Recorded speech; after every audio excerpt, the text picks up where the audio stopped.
Bien, bonjour à tous. Il est 18h32, il est plus que temps de parler de Clean Score. Nous vous disons bonjour avec Anne qui est là, Bonjour. Anne Delaroche. Voilà, donc ça fonctionne, la technique. Donc nous allons tous les deux vous présenter ce clean Score dont le lancement c'est maintenant. Et donc nous sommes deux effectivement aux manettes de cette initiative. Nous étions un peu plus, mais voilà. Mais c'est les meilleurs qui restent, hein, Anne, tu es d'accord? 500 fois d'accord. Évidemment, voilà. Alors, je crois que c'est Clara qui touche au passage de slide. Clara, c'est ça? Ou c'est moi? Oui, tout à fait, c'est moi. Super. Je remercie Clara Jouot-Savignin, qui est notre stagiaire préférée, avec les autres évidemment, et qui est aux manettes et qui travaille beaucoup sur ce projet de Clean Score. Clara, donc, merci Clara. On prend la première slide.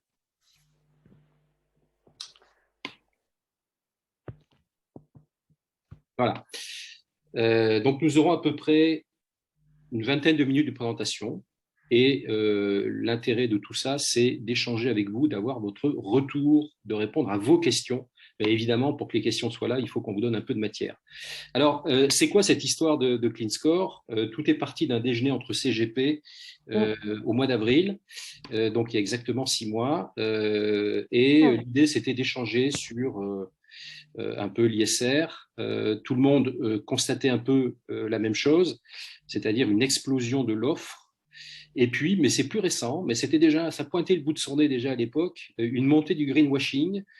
Je ne vous surprendrai pas en disant que je n'ai jamais vu un tel tir de barrage, notamment au mois de septembre. Je pense que c'est le mois le plus terrible pour l'ESG, avec des études qui tombent de tous les côtés, de tous les pays, sur effectivement la problématique de la notation ESG.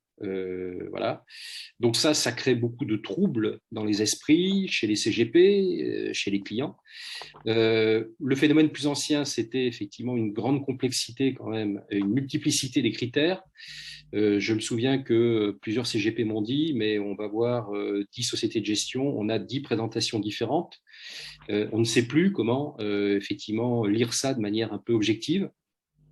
Et donc tout ça, ça nuit à la compréhension, à la diffusion de cet ISR qui doit, on en est tous convaincus, représenter très, très vite 100% de l'offre. Rien de marginal, 100% de l'offre, rien que ça.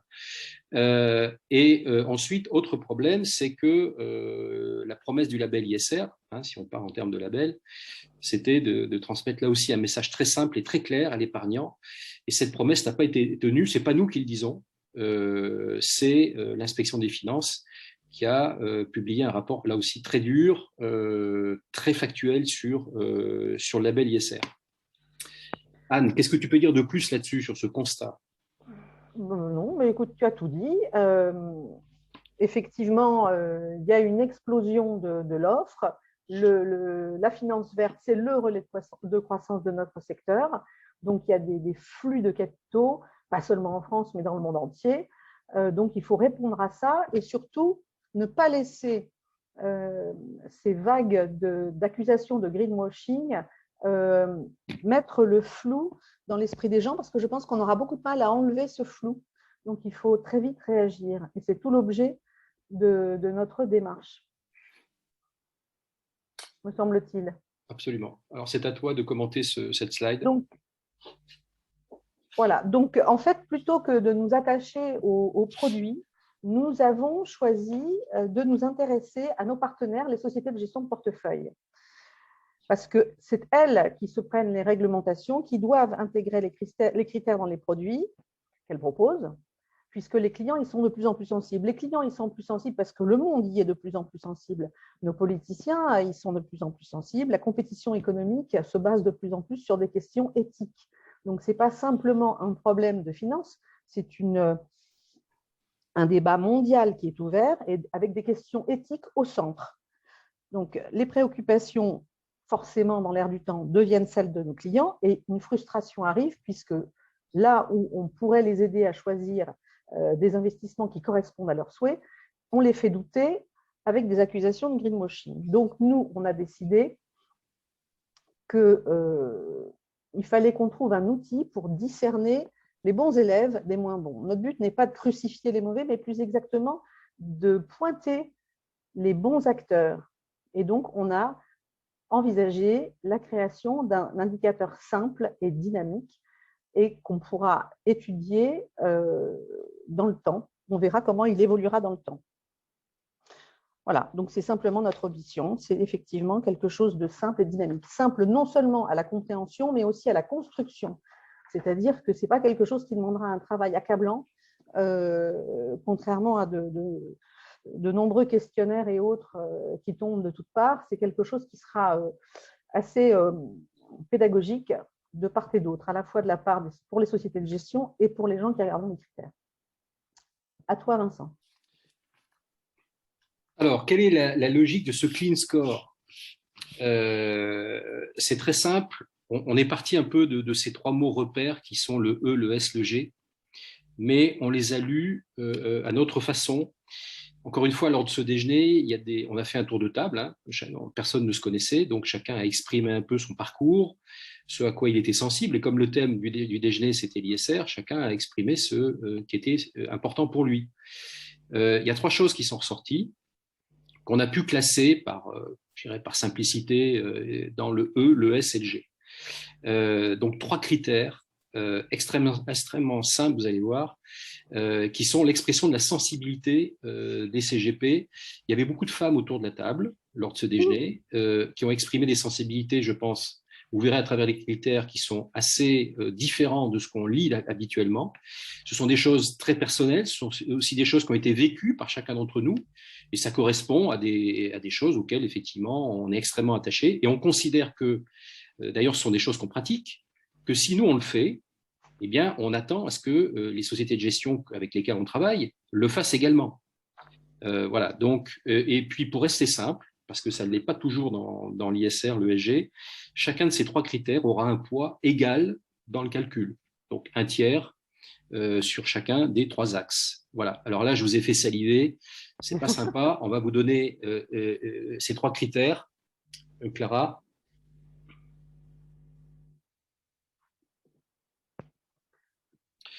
On ne tient plus. Anne, vas-y. Alors, le premier critère, c'est plutôt toi qui en parlera. Oui, alors effectivement, Vincent. oui, il y avait un jeu de scène, mais comme on ne se voit pas, c'est un peu plus compliqué qu'en étant sur scène. Le premier critère, donc E comme environnement, c'est le climat. Ça ne vous surprendra pas, je pense qu'aujourd'hui, ne pas tenir compte du changement climatique dans un examen d'un placement, c'est un peu oublier quelque chose de majeur. Mais par contre, nous, on a souhaité faire extrêmement simple. Donc, le changement climatique, il est pour l'essentiel causé par les émissions de CO2. Et donc, c'est là-dessus qu'on se concentre, sur les émissions de CO2. Mais, et là, c'est un peu l'input d'Axilia. Encore une fois, chacun des CGP amène quelque chose dans le panier, dans la hotte. Nous, on a notre façon à nous de regarder cette problématique du climat. On considère que pour sortir un peu de l'oubli, ce CO2 qui est un peu diffus, qu'on ne voit même pas d'ailleurs, il faut le monétiser. Ça, c'est un choix très fort. Il faut donner un prix au carbone. Et ça fait 2 ans qu'on travaille là-dessus, vous le savez probablement pour certains. Et donc, il faut avoir à l'esprit que le CO2, ça coûte à la collectivité. Il y a des dommages qui sont associés au CO2. Et donc, on va demander aux sociétés de gestion de portefeuille de nous communiquer la liste des émetteurs dans lesquels elles sont investies, que ce soit d'ailleurs au titre d'obligations, de produits monétaires, il n'y en a plus beaucoup, d'actions. Tout ça, quelle que soit la typologie du titre, c'est affectable à un émetteur. Et donc, on associera un score carbone à cet émetteur et on calculera le score carbone moyen pondéré du portefeuille des émetteurs dans lequel investit la société de gestion. Et donc, par définition et par ricochet, la société de gestion aura un score carbone qui est la moyenne pondérée des scores carbone des émetteurs dans lesquels elle investit. Voilà. Et ça, c'est une monétisation. Le jour où il y aura un problème et qu'on fera payer le carbone, il y a des boîtes qui vont devenir des stranded assets. Ça commence déjà, mais on n'est qu'au début de l'histoire. Donc, il est absolument important pour un CGP de savoir que son argent est investi au bon endroit. Encore une fois, l'horizon de placement, c'est 20 ans. Pour les clients, ce n'est pas les 3 prochains mois. Donc, le climat, on va en prendre pour à peu près ce même espace-temps. Donc, il faut faire extrêmement attention. Ça, c'est le premier critère, Le climat. Deuxième critère, c'est pour toi, Anne. Alors, deuxième critère, la mixité sociale. On n'est pas les seuls à avoir pointé la mixité sociale, l'avoir réduite d'une certaine manière au nombre de femmes. C'est quelque chose qui est voilà, beaucoup suivi. On a choisi de retenir comme critère sur la mixité sociale le nombre de femmes présentes parmi les 10 premières rémunérations de la société de gestion. Et alors là, je vais citer le CEO de Mirova, M. Philippe Zawati, qui a d'ailleurs déclaré que l'égalité de traitement devient stratégique pour attirer et retenir les talents. Donc, retenir le critère du nombre de femmes parmi les 10 premières rémunérations nous a paru parfaitement logique. Dernier point, pour le G, la philanthropie. On a choisi la philanthropie parce que notre secteur économique, la finance, affiche une très belle santé économique. Les profits sont magnifiques. Et pour les sociétés qui cherchent à apporter du sens et à créer du lien, et surtout à être en cohérence avec les principes qu'elles nous vendent dans leurs produits, eh bien, elles ont une activité philanthropique. Ça paraît parfaitement logique. Donc, nous retenons le critère du pourcentage du montant investi dans la philanthropie en fonction du chiffre d'affaires. Alors, je dirais juste une phrase. Je pense que vous conviendrez qu'une société de gestion qui ne fait pas de philanthropie, qui n'a aucune femme parmi les 10 premières rémunérations de la société et qui, pour finir, investit dans des sociétés avec de mauvais scores carbone, eh ben, on va dire que cette société de gestion, a priori, elle paraît mal partie pour proposer des produits économiquement et socialement responsables. À toi. Alors, ça, c'est une slide qu'on va commenter tous les deux. Ouais. Ça reprend chacun des 3 critères, donc le score carbone, du climat, la mixité sociale, avec encore une fois le nombre de femmes dans les 10 premières rémunérations, la philanthropie. Et alors, ce qu'on a voulu, c'est s'appliquer à nous-mêmes cette grille de lecture. Il n'y avait aucune raison qu'on l'inflige, entre guillemets, à des sociétés de gestion sans se l'imposer à nous-mêmes. Et on a fait ce petit exercice cet après-midi. Et voilà les résultats. Donc, on a pris le cabinet de La Roche Patrimoine d'Anne, on a pris Axilia, qui est mon cabinet, donc avec des structures assez différentes, des histoires assez différentes, et regarder un peu comment est-ce qu'on se positionne sur, donc encore une fois, une échelle de A à F. Alors vous devinerez que quand on est à A, on est bien placé, il y a du vert, c'est une couleur chaude, et puis du côté du rouge, là ça brûle, mais c'est pour une autre raison, et c'est pas bon du tout. Donc sur le climat, j'ai demandé à Anne qu'elle me donne la liste des investissements, des placements dans lesquels elle est investie. Donc, elle m'a donné la liste. Ça va du fonds en euros jusqu'à des SICAV, pour l'essentiel labellisé ISR d'ailleurs.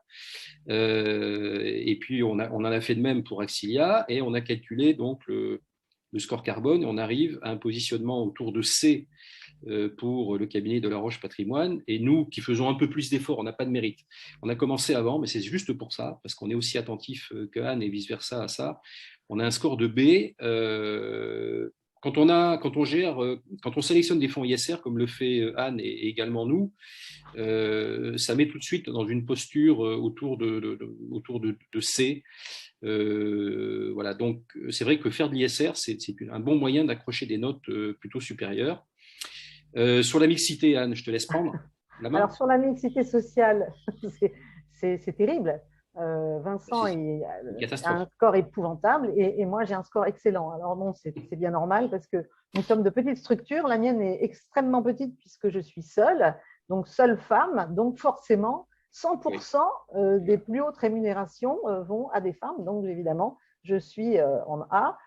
En revanche, Vincent, lui, est 2 avec son comparse, avec Ferdinand, et bien évidemment 2 hommes, 100% d'hommes, 0% de femmes, donc F. Voilà. Vous voyez qu'on ne vous a rien caché, on s'applique le truc, donc on est très mauvais chez Axilia. Alors je précise quand même, mais c'est juste... vous avez entendu parler de Clara, on a quand même 2 stagiaires qui améliorent le ratio, si on tenait compte des stagiaires, mais on tient compte des effectifs. Non, parce que c'est les plus hauts salaires, t'es coincé. Oui, c'est vrai, c'est vrai. Tu payes mieux tes stagiaires que toi. Ou alors... là, tu nous fais un procès, Anne, tu ne sais pas combien on paye les stagiaires chez Axilia, donc C'est un procès, c'est un mauvais procès. Bon, en tout cas, la mixité sociale, vous voyez que selon évidemment comment est-ce qu'on se place, voilà. Donc, philanthropie. Anne, qu'est-ce que tu peux dire là-dessus? Philanthropie, voilà, bon, moi j'ai adhéré depuis déjà un moment au 1% pour la planète. J'ai par ailleurs d'autres activités philanthropiques, donc je dépasse 1% de toute façon. Et voilà, et je n'ai pas le sentiment de faire quelque chose de renversant en faisant ce choix-là. Tu l'as fait toi aussi. La plupart des confrères que nous connaissons, qui sommes assez sensibilisés à tout ça, on est déjà effectivement là. Voilà. Absolument. Donc toi, tu es adhérente du 1% pour la planète, Oui. comme pas mal de CGP, j'en vois de plus en plus. Ouais. Et puis nous, on donne également 1% du chiffre d'affaires, mais sans être adhérent au 1% pour la planète, et on donne à différentes associations, pas strictement environnementales. Voilà. Alors donc, comme on avait bien précisé que c'était un tiers sur chacun des axes, climat, mixité et philanthropie, quand on fait la moyenne, and the winner is de La Roche Patrimoine, voilà, Ouais. qui D'une est courte tête. D'une courte tête. d'une courte tête, voilà. Et Mm. donc, avec un score B, et nous, on est plombé par notre 100% mec, là, et on essaie. Voilà. Donc, voilà un peu comment ça s'appliquera. Alors, évidemment, il y a on expliquera plus tard, il y a un site internet qui est prévu, on mettra tout le détail du calcul, mais vous voyez, la simplicité, 3 critères, des choses qu'on est tous capables d'accepter et de bonne loi et qui aboutissent à ce genre de calcul. Voilà. Vas-y, à toi, Anne. Alors, donc là, on va résumer. Donc, notre Clean Score, l'objectif, c'est de faire quelque chose de simple pour discriminer les sociétés de gestion réellement impliquées dans le l'ESG, cohérentes vis-à-vis dans leur démarche et dans la manière dont elles font leur gestion. Un outil donc simple, pas trop, qui ne demandera pas trop de temps aux sociétés de gestion pour qu'elles nous transmettent les données. Donc voilà, on pourra regarder d'année en année l'évolution. Ça sera donc dynamique. Il est à souligner que c'est une initiative totalement indépendante puisqu'elle est portée par Vincent et moi exclusivement, que nous portons à 100% le financement de cela, mais que nous espérons qu'un certain nombre de CGP viendront nous rejoindre pour soutenir cette initiative si elle a de leur convenir et qu'elle leur paraît utile pour informer correctement leurs clients et surtout arrêter de laisser toutes les accusations de greenwashing casser la production d'investissements véritablement intéressants qui sont actuellement noyés parmi des choses moins intéressantes. Donc voilà, c'est ça qui a guidé notre démarche. Peut-être préciser, Anne, que c'est vraiment une démarche qui se veut ouverte. Absolument. Nous-mêmes sommes de 2 chambres distinctes. Toi, tu Oui. es de la CNCGP, moi, je suis de la Oui. CNCF Patrimoine. Donc, ce n'est pas une initiative d'une chambre contre une autre, c'est une initiative qui dépasse ce genre de clivage. C'est universel, c'est au bénéfice, comme vient de le dire Anne, de la profession, de la finance au général, des épargnants surtout, parce que c'est pour qu'eux soient mieux servis et une meilleure rentabilité. Et effectivement, c'est totalement indépendant. Il y a, je dirais, pas de financement caché ou pas de financement. On porte tout sur denier personnel au départ. Donc, on se partage les frais de la stagiaire, on se partage les frais de l'attaché de presse, on se partage les frais qu'il peut y avoir pour construire le site, voilà. Et donc, évidemment, comme c'est une dimension, c'est une initiative qui a vocation à s'élargir, on est tout à fait désireux et preneurs que des gens de même nature que nous viennent nous rejoindre. Il y aura un comité de pilotage, tout ça a été inventé, et donc peuvent d'ores et déjà nous rejoindre d'autres CGP. Le but étant de donner la plus large caisse de résonance. C'est mieux si on est 100 à en parler que 2. et on est déjà un peu plus que 2, puisque vous êtes actuellement un peu plus d'une trentaine là, qui avez répondu à l'invitation. Donc, on lance le Club des 100. Le but, c'est que nous rejoignent c'est un peu symbolique, hein, au moins 100 personnes pour porter cette adhésion. Donc, le plus de CGP, c'est mieux. Mais on n'est pas du tout fermé non plus à ce que des sociétés de gestion nous rejoignent. Encore une fois, le but, c'est d'avoir le cercle le plus large possible. Voilà.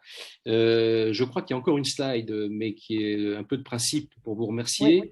Et on va prendre maintenant les questions. Alors, j'en ai déjà certaines.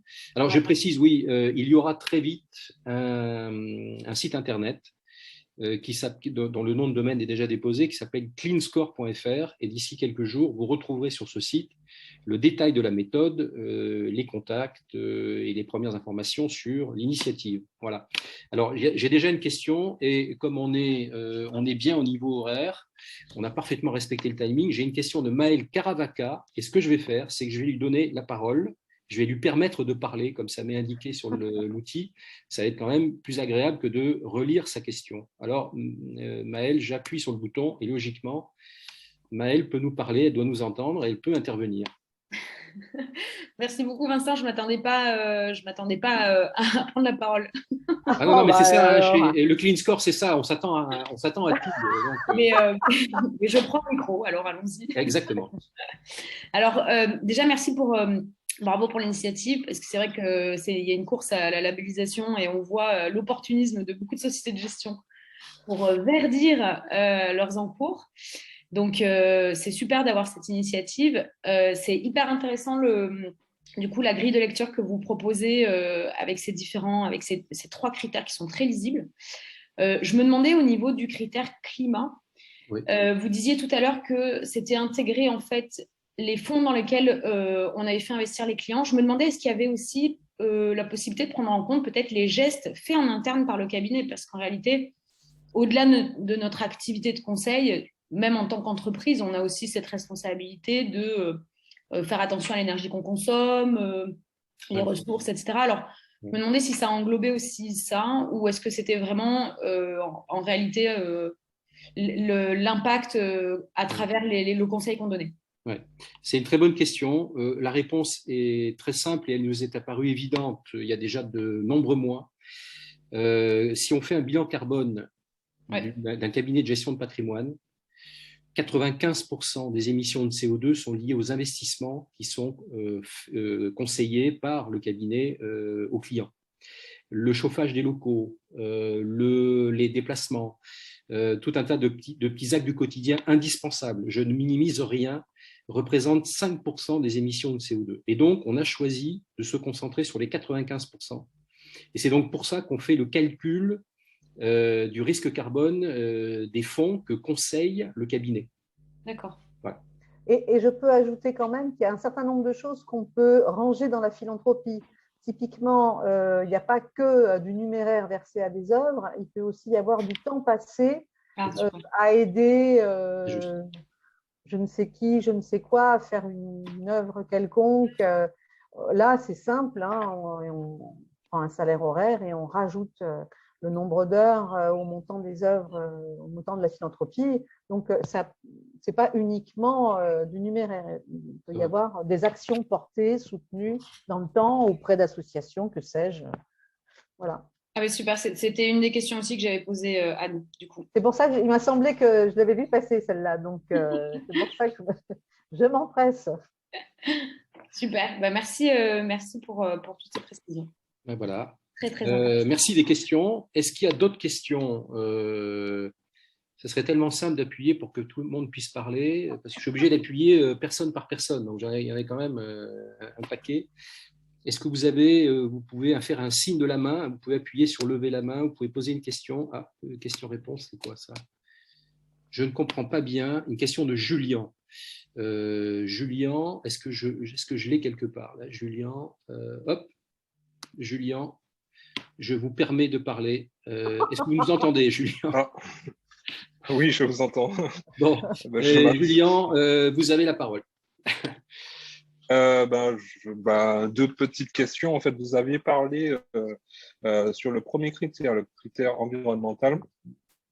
euh, d'estimation de l'impact carbone Oui. et de le chiffrer en numéraire. Oui. Est-ce que vous utilisez les cours des certificats carbone qui existent déjà? De mémoire, je crois qu'ils sont autour de 60 € la tonne aujourd'hui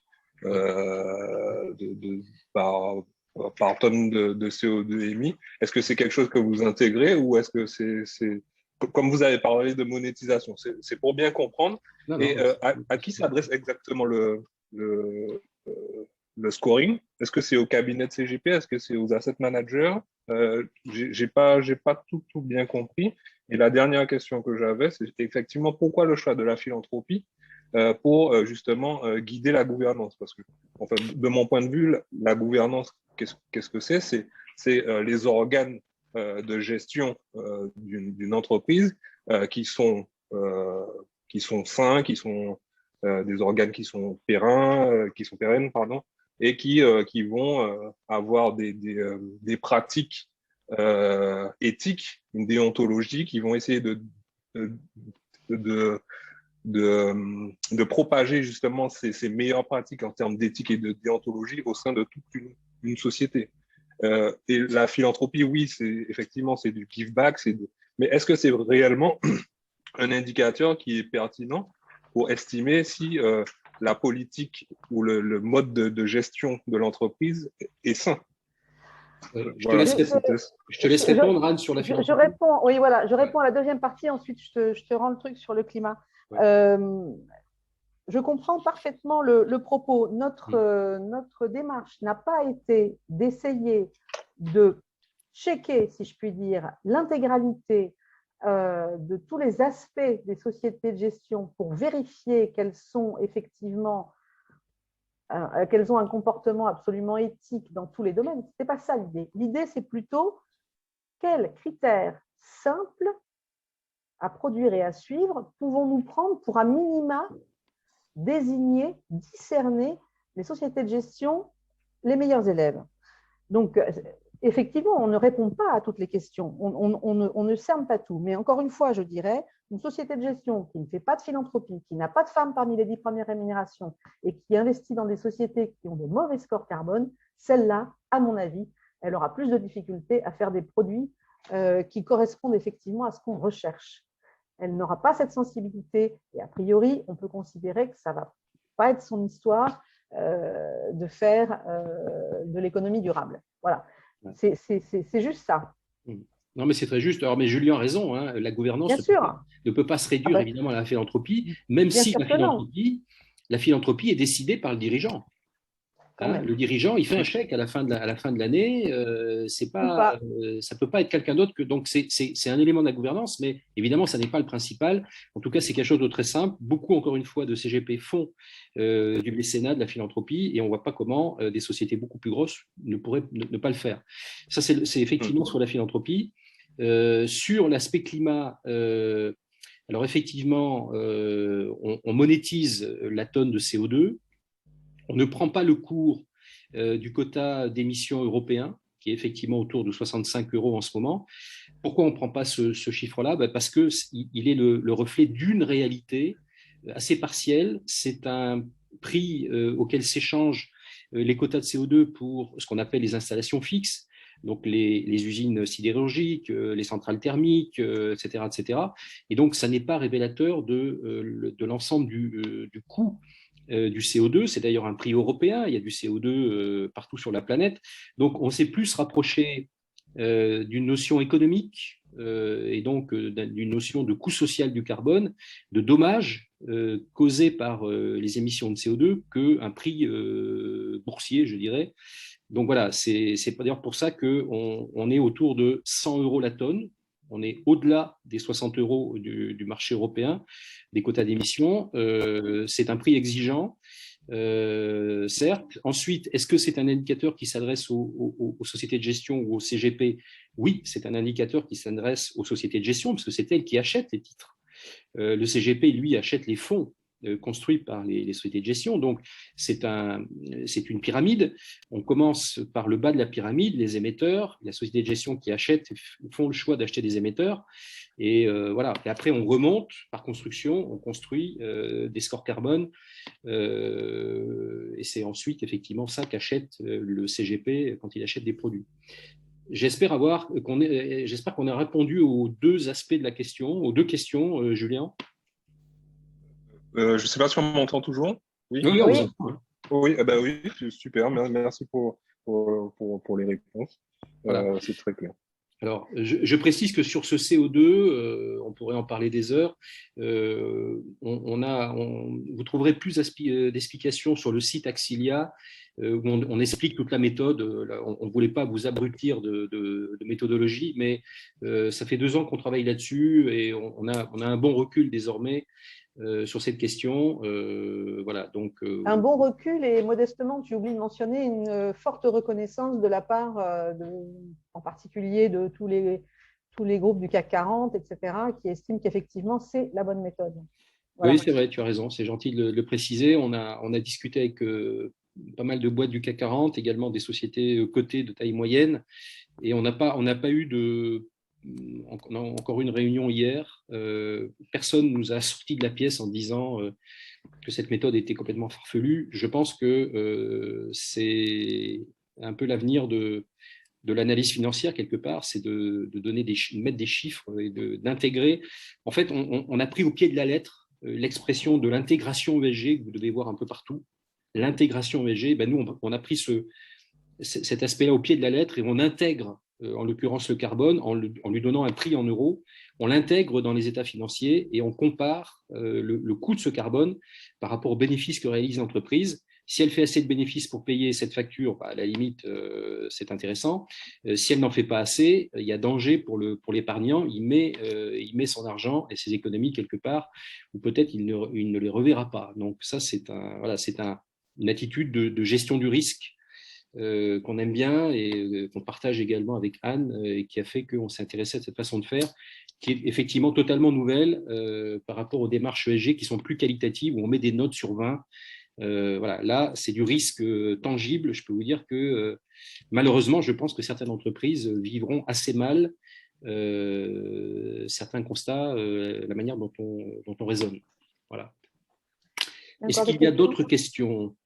Je n'en vois pas. Ah si, Mélodie. Alors, je vais là encore permettre à Mélodie de poser elle-même la question. Il faut simplement que je retrouve... oui, là voilà. Permettre de parler. Magnifique. Est-ce que Mélodie nous entend ? Oui, vous m'entendez ? Oui, absolument. Mélodie, c'est à vous. Merci Vincent. Bonjour à tous. Bravo pour cette belle initiative. Je me posais la question de savoir, comme c'était lié en fait à des discussions avec des CGP que vous avez eu l'envie et l'idée de créer Clean Score, est-ce que vous avez, entre guillemets, pré-testé le concept avec eux pour avoir un peu leur feedback? Et du coup, si vous aviez eu du feedback, si vous pouviez le partager avec nous. Et même chose pour savoir si vous aviez testé un peu le concept avec des sociétés de gestion. Anne ? On est encore, alors des CGP qui ont adhéré, oui, avec qui on a partagé, oui, il y en a déjà un certain nombre.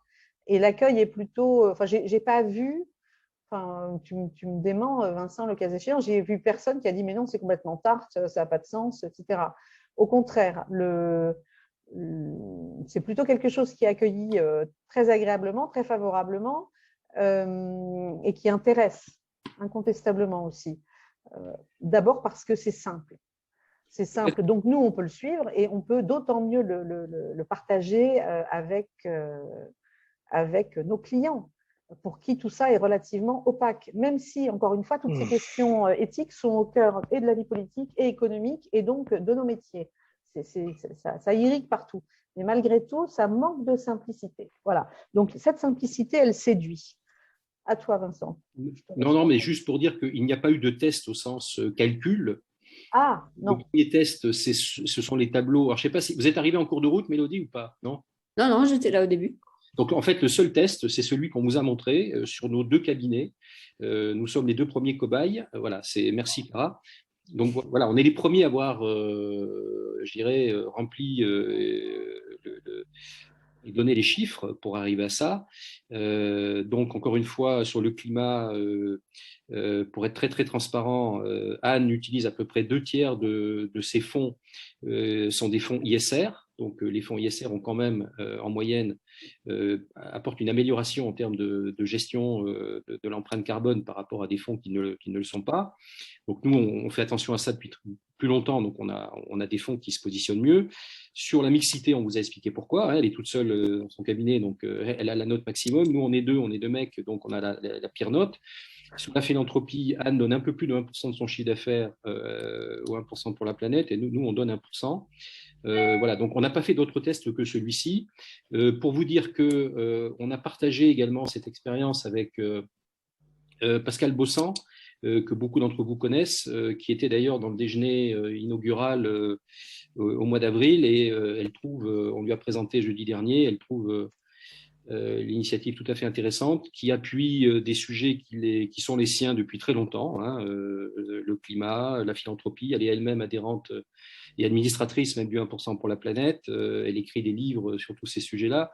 Voilà, donc elle nous a mis d'ailleurs un petit commentaire très sympa, hein, Anne, sur un des... Oui, tout à fait. Non, non, elle soutient complètement l'initiative. Après, c'est vrai que le chiffrage, mettre effectivement des notes à la fois au cabinet qu'ils souhaitent et aux sociétés de gestion, on ne l'a pas encore fait. On a hâte, et surtout de voir les résultats et de voir si ça se vérifie bien, si les sociétés qu'on préfère se retrouvent effectivement, comme on l'espère, avec des scores agréables. Mais voilà, ça reste à faire. Donc, c'est la prochaine étape, juste après. Ouais. Et encore une fois, voilà, c'est un score qui est exigeant. Hein, on peut avoir F, on peut se prendre une banane. Bon, ben, c'est la vie, hein, il faut se relever. Donc, ben, nous, c'est comme ça. Axilia, on a un F sur la mixité sociale. Bon, ben, on travaille, on pédale plus vite sur d'autres sujets. Et puis, de toute façon, on est parfaitement conscient de ça. Hein.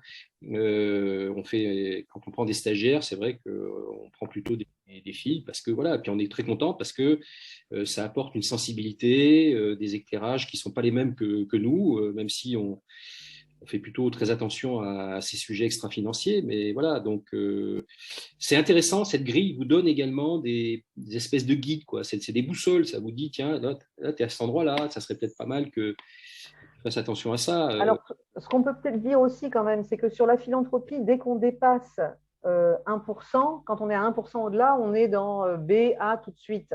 Parce qu'au-delà, ça n'apporte rien. Quand on a au moins 5 femmes parmi les 10 premières rémunérations, on est à A. Si on a 6, 7, 8, 9, 10, on reste à A, mais on ne va pas aller au-delà. Donc, on a mis… voilà comment on a placé notre échelle. C'est vrai. Mais tout ça sera expliqué et lisible sur le site, donc ça sera parfaitement expliqué. Il y a une autre question, Anne, excuse-moi. Je permets de parler à Véronique Bresson, que je connais, qui est de Siam, une société de gestion. Donc, c'est intéressant d'avoir l'avis d'une société de gestion. Hop. Véronique, c'est à toi. Tu peux parler. Oui, vous m'entendez ? Ah oui. Oui, parfait. Merci Vincent. Juste une question, est-ce que donc votre score va s'étendre à toutes les sociétés de gestion, même celles qui n'ont pas à ce jour de fonds labellisés ? Absolument. Oui, on est complètement indépendant des labels. C'est une autre problématique. On n'est pas du tout sur le même champ. Le label ISR est en pleine refonte et c'est très bien et on lui garde toute notre confiance. On attend de voir ce qui va se passer, mais ce n'est pas notre débat. Et on prendra toutes les informations qu'on veut bien nous donner, c'est-à-dire qu'on ne va pas exiger de la part de sociétés de gestion des informations qu'elles ne veulent pas nous transmettre. Hein. Nous, on va juste pointer ceux qui sont bons et qui auront à cœur de transmettre les informations pour qu'on puisse travailler. Mais ceux qui ne veulent pas, ils ne viendront pas. Voilà, on n'est pas là pour faire la police. Hein. Nous, on souhaite juste apporter de la transparence, mais on ne va pas… D'accord, donc ça part d'une démarche volontaire en fait. Chaque société de gestion. D'accord, parfait. Merci beaucoup. Non, ce qui est important aussi de préciser, c'est qu'on parle beaucoup d'ISR, mais 85% des encours de la gestion collective n'est pas traité par le label, ne sont pas ISR. Et pourtant, les sociétés qui les gèrent pourraient se poser et doivent se poser des questions autour de la philanthropie, de la mixité sociale, du climat. Il n'y a pas besoin d'être ISR pour s'occuper de ces 3 critères-là. Enfin, c'est complètement universel. Donc je pense, si on peut rééquilibrer le débat et faire que tout le monde se sente concerné par ces sujets-là, parce que je crains que malheureusement, s'il n'y a que les fonds ISR pour s'occuper du climat, on risque de ne pas y arriver. Donc c'est aussi évidemment un appel à tous ceux qui ne sont pas ISR, mais qui ont la volonté de progresser sur ces sujets-là. Bien évidemment, ils ont leur place, en tout cas, dans notre clean score. C'est très clair. Ensuite, il y a à nouveau une question de Julien, qui, à mon avis, il sait déjà qu'il y a un prix du plus grand nombre de questions. Donc, Julien, j'ai déjà appuyé sur permettre de parler, donc je pense que… Non, non, c'est juste que je suis très curieux, donc je pose beaucoup de questions. Non, c'est pour… Mais vous avez en partie répondu à la question. Ma question était sur comment vous obtenez les datas.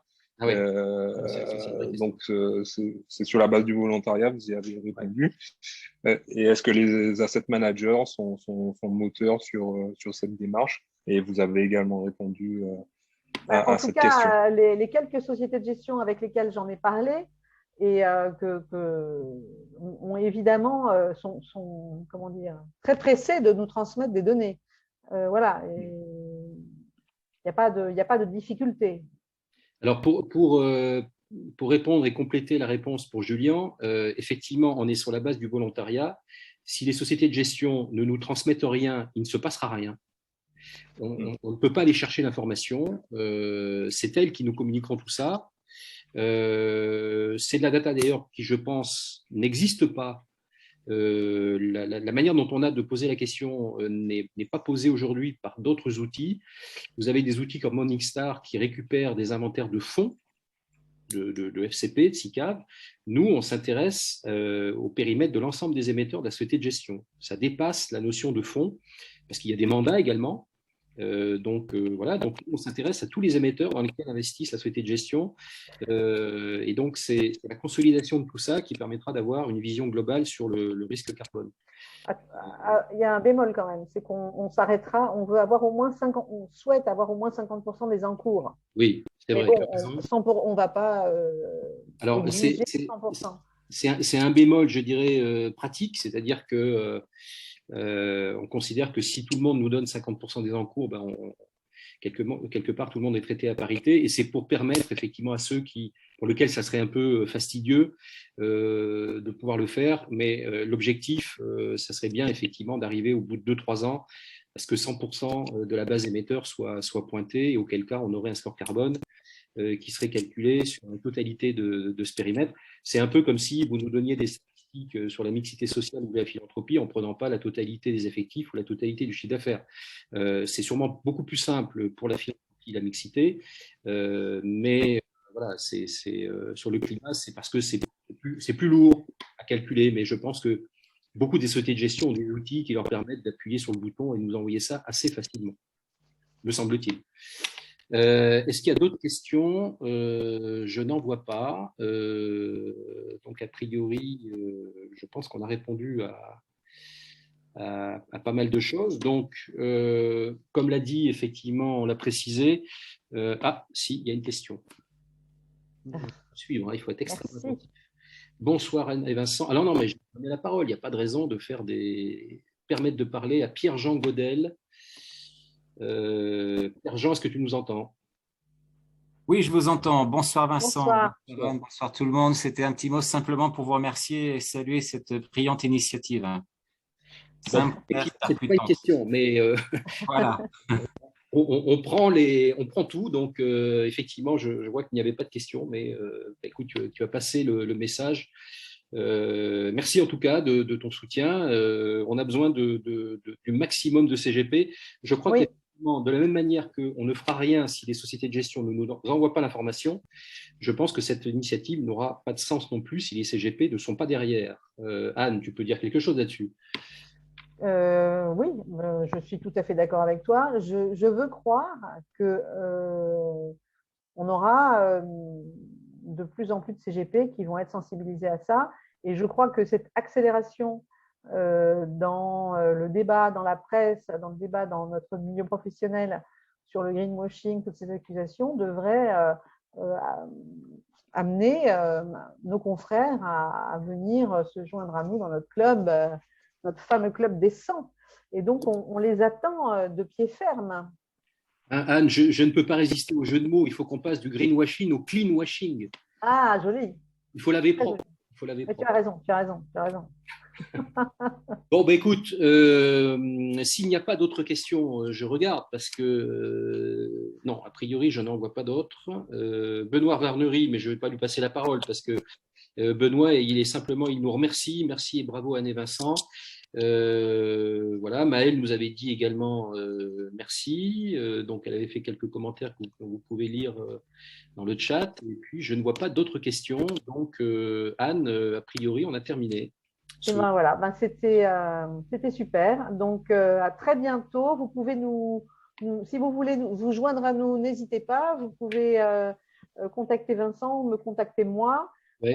Vous pourrez aussi inviter par le site. Oui, Clara va mettre l'adresse, puisque voilà, merci Clara. Hello @cleanscore.fr. Voilà. Tout mail nous parviendra. Et voilà, c'est le mail central. Ah, il y a un nouveau message, ça doit dire remerciement, peut-être. Bravo pour cette brillante initiative. Alain Daouda Bamba, merci Alain. Merci beaucoup. Des encouragements. Voilà, on vous salue, il est déjà assez tard. Mais nous aurons largement l'occasion de reparler de cette opération tout au long des mois qui viennent. Merci à tous. Merci Anne pour ton soutien et merci à Clara pour les… Merci Vincent. À bientôt. À bientôt.